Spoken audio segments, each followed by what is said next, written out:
Ashama harka fuudhee jaalatamtoota kabajamtoota hordoftoota kiyyaa jirtu baga nagaa fayyaa taatan isiniin jecha egaa har'a viidiyoo xiqqoo akkasiin qabadhee dhufeen jira jechuudha. Ammas mee viidiyicha laallee osoo walitti deebine hedduu gaariidha. Xinnishuma ishii jechuudha. Xiqqishuma ishii laallee walitti deebina. Egaa viidiyoo kanarraa waa hedduu arginee dogongora keenya hedduu sirreeffachuutii dandeenya walitti deebina. أنا أروح سفر إن شاء الله 5 يوم كذا يجي. أنت اجلس بيت ماي فريند سوا ماما كله كويس. ليه زعلانة؟ ما فرمت بس. أنا أجلس؟ أيوه. يبغى لا؟ يا أنا بيت ماما بيت أنا أنت روح. لا أنا إن شاء الله أنا ما يكون 5 يوم كذا إن شاء الله يجي. ما أرجع نجود. ما في زعلانة؟ خلاص. عجائب. حزينة حزين يا أبو. إيجا جال كبرتي. الوداع جالل السلامة جالتو. جالل هو نوع أرجراك. مع السلامة زعلانة؟ ليه؟ جالل كل. أنا إن شاء الله 5 يوم يجي جالتي. جالل يروح فيتي مو. 5 يوم. جالل حاجة أموري الدنيا. 5 يوم 5 يوم. نما كنا ودين دبر. أنا 5 يوم. أنيتي كان نما قبو جتشون. جالل إني دوغان.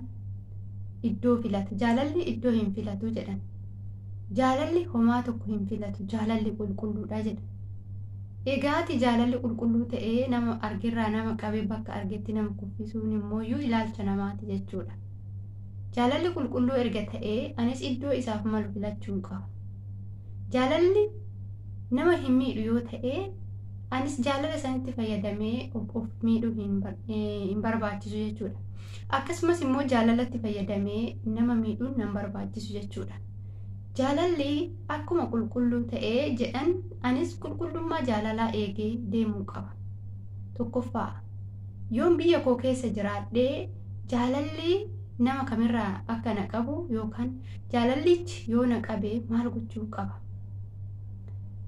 namni jaalalli irraa na qabuuf deemu kun boru jireenya kiyya keessatti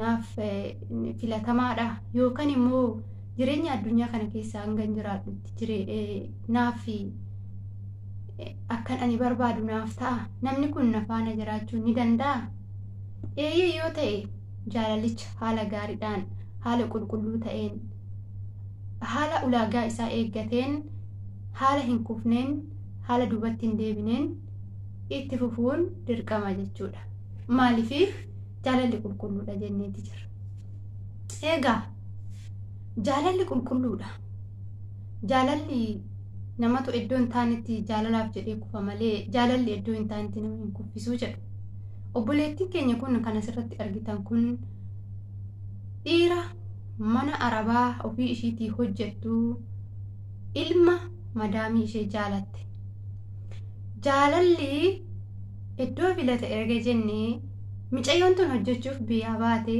akka hojjechuuf biyyaa baate maaliif dagatta akkasumas immoo namni ati har'a jaalalaaf filatte kun boruuf sii ta'a itti si fufsiisa jireenya kee maaliif gidduutti kutta kaayyoo kee maaliif gidduutti kutta kaayyoon ati biyyaa baateef hojjettee of jijjiiruuf tariiti jaalalli si qabuu danda'a jaalalli nama qaba nama hin qabuu miti jaalala nama qabuu danda'a garuu ati sammuun kee eenyurraa akka si qabaa jiru jaalalli kun beekta ati kan qabamteen jaalala miirati moo jaalala isa qulqulluu san obboleettii kiyyaati jaalala qulqulluu yoo kan qabaattu ta'ee kaayyoo biyyaa baateef maali jalqaba irratti hundumtuu kaayyoo mataa ofiitti irratti hundaa kaayyoon ati manaa baate hojjettee of jijjiiruuf hojjettee maallaqa argachuuf hojjettee maatii kee jijjiiruuf waa wayii mul'isuuf biyyaa baate garuu har'a jaalalaaf jettee nama kana nama eenyummaa isaa hin beekne nama hojiidhaaf itti dhufte nama innis hin barbaanne tokko akkamitti jaalatta nama biyya kee hin taane tokko akkamitti jaalatta osoo innis hin jaalatin inni otis hin barbaadu hoo yoo si barbaade iyyuu ati jaalala kana keessummeessuu hin qabdu maaliif jennaan ati intala kaayyoodhaaf biyyaa baate waan taateef. Sirumattuyyuu biyyaa kan baate hojiidha waan ta'eef itootuma jaalalli kun gara isaatii sii dhufa ta'eetiif ati jaalala kana keessummeessuu hin qabdu jechuudha obboleettii koo jechuudha. Egaa baay'een keenya gaafa biyyaa baanu hojjennee of jijjiirraa maatii keenya jijjiirraa waan tokko hojjenna jenneetidha kan biyyaa baanu. Gaafa as geenyu hin mootu ni irraanfanna ta'ee wanta nu irreeffachiisu wayitisu dhufa ta'ee hin beekamu jechuudha. Wagguma san gannee kaayyoo biyyaa baaniif san dagannee kara biraa ijoolleen deemnu jirra. Lammii ofiitis haa ta'uu saba ofii keessas haa ta'uu biyya ormaatitti bultii ijaaruuf miti kan biyyaa baanu. Hojjennee of jijjiirree gaafa galle bultii ijaarrachuuf jechuudha. Ani gama koot akkasitti yaada. Warroonni asitti lammii keessanirraa isaa ta'u lammii biraatirraa isaa ta'u jaalalaan qabamtanii hojii wallaaltan kaayyoo keessan dagattan kaayyoo keessanitti deebi'aa. Wanti hundumtuu yeroo qaba hin dhaqqabamu. Obboleettii teenya tun himmootu murteessuudhaaf baay'ee ulfaata dhugaa dubbachuuf. Murteessuuf garuu baay'ee ulfaata. Garuutii immoo obboleettiin keenya kun daandii sirriirra hin jirtu. Jaalala isa miiraa saniin qabamtee jirti malee jaalala isa dhugaa isa qulqulluu saniin qabamtee hin jirtu. Jaalalli inni qulqulluun iddoo qulqulluu filata.